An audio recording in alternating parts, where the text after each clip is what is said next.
I just discovered something. I have been working on trying to get all the finish off of these spindles for a rocking chair and have had the hardest time. I've been using a card scraper, which I found it was the easiest, and clamping each spindle down and scraping them by hand. But did you know that you can actually take a spindle to the lathe and use your card scraper on the lathe?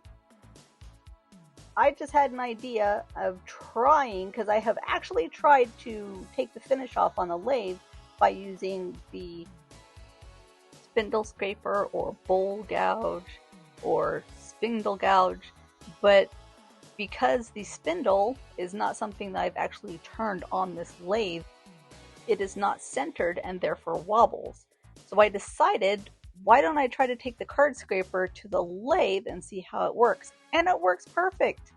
It doesn't gouge the wood. It doesn't scrape away any of the actual wood. It just scrapes away the finish, just like it was when I was working with it on the bench. I can get into the tiny crevices really well with the edge of the card scraper, that little corner, or I can use the round over scraper and get into the different coves and the beads, and it's perfect.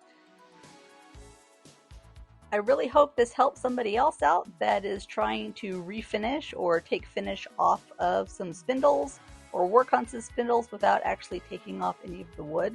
I have not been able to find this anywhere online when I searched, and it's a great resource.